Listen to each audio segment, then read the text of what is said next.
Good morning बच्चों। आज हम 10th क्लास की मेटल और नॉन मेटल लेसन चल रहा है, धातु और अधातु। उसमें आगे पढ़ते हैं धातुओं के रासायनिक गुणधर्म। फिजिकल प्रॉपर्टी तो हम पढ़ चुके हैं, भौतिक गुणधर्म तो पढ़ चुके हैं। तो अब बात चल पड़ी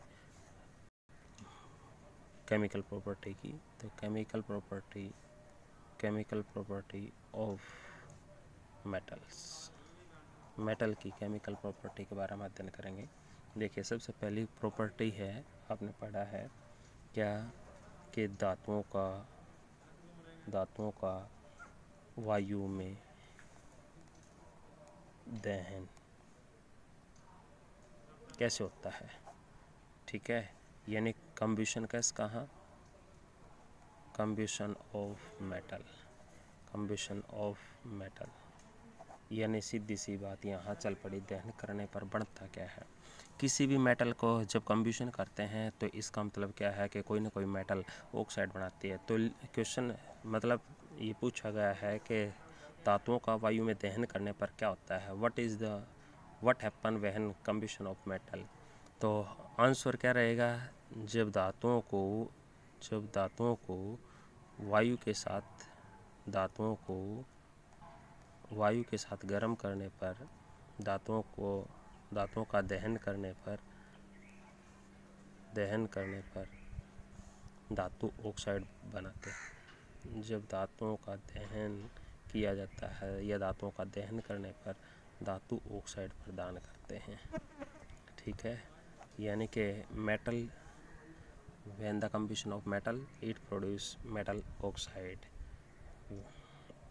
तो याद रखोगे, the combustion of metal to form metallic oxide, यानी कि लगभग सभी धातुएं वायु के साथ क्रिया करके, वायु के साथ दहन करके, वायु की उपस्थिति में दहन करके क्या धातु ऑक्साइड बनाती हैं। Almost all the metals are combustible to form metallic oxide. तो यहाँ स्पेशल मेटालिक ऑक्साइड की प्रॉपर्टी दिखाई गई है कि मेटालिक ऑक्साइड की प्रकृति कैसी होती है, नेचर कैसा होता है।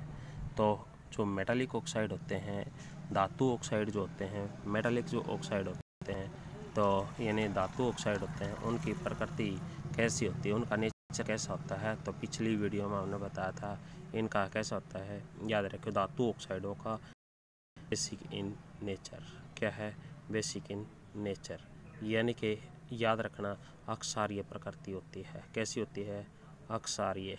ठीक है, अक्षारीय प्रकृति होती है।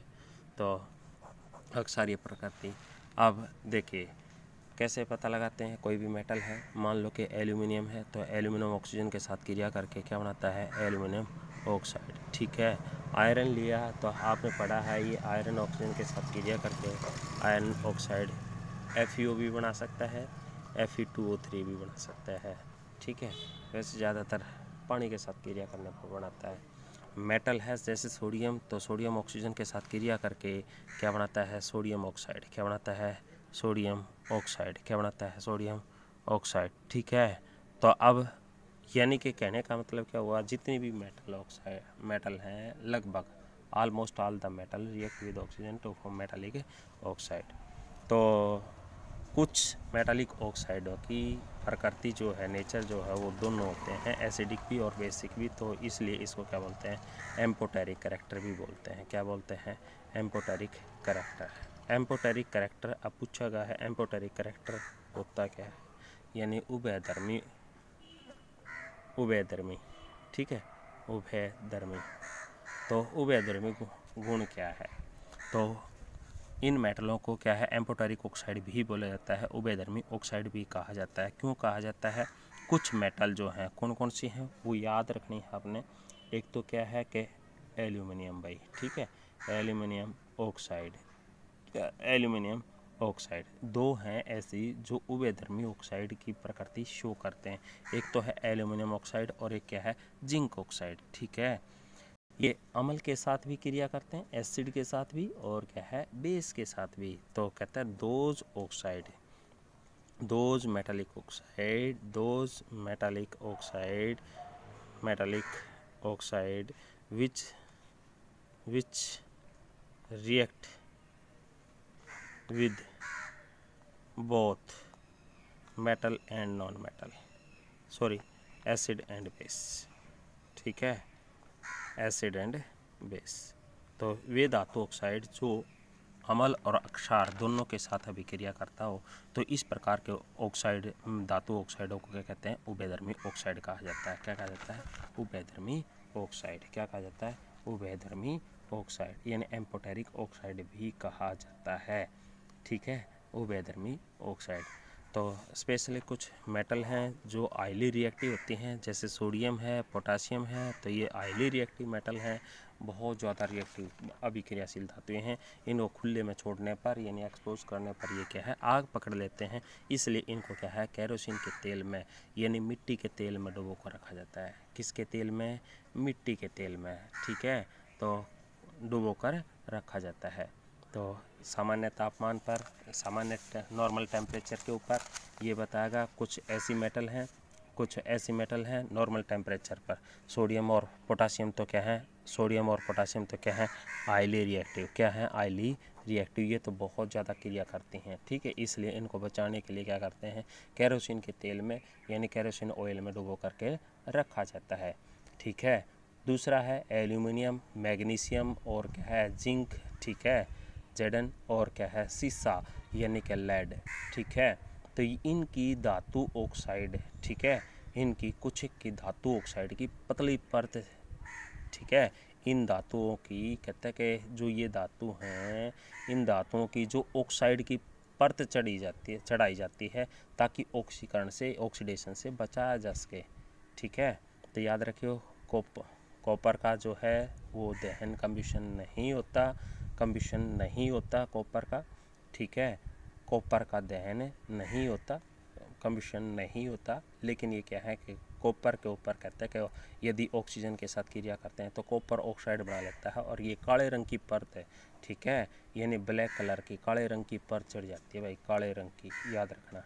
ठीक है, और कहते हैं कि गोल्ड और सिल्वर के ऊपर कहते हैं ऑक्सीजन के साथ क्रिया तो करते हैं, लेकिन बहुत कम रेयर केस में करते हैं। लेकिन इनके ऊपर किस प्रकार की याद रखना, बहुत कम। लेकिन इनके ऊपर जो है एक पतली सी पर चढ़ जाती है। सोना तो फिर भी नहीं करता, चांदी के ऊपर थोड़ी सी पर चढ़ जाती है, वो भी थोड़ी थोड़ी काले रंग की ही होती है। ठीक है, तो याद रखना है इस बात को।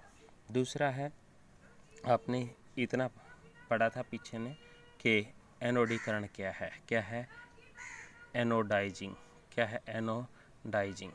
एनोडीकरण क्या है, एनोडीकरण क्या है। तो अब आपने पढ़ा क्या, जो एल्यूमिनियम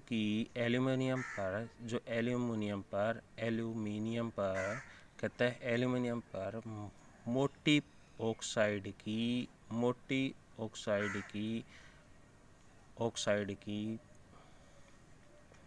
परत का निर्माण करने की प्रक्रिया को क्या कहते हैं, याद रखना, क्या कहते हैं, एनोडीकरण है। ठीक है, प्रक्रिया को एनोडीकरण कहा जाता है। यानी कि फॉर्मेशन ऑफ क्या है, formation of layer of oxide on aluminium. तो this is known as the anodising. क्या है? Anodising. It is the process of formation of क्या है, layer of oxide on aluminium,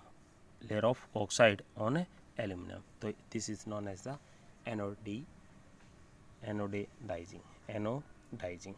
ठीक है, तो ये आपका धातुओं का वायु में दहन करने से क्या होता है, तो ये केमिकल प्रॉपर्टी थी छोटी सी।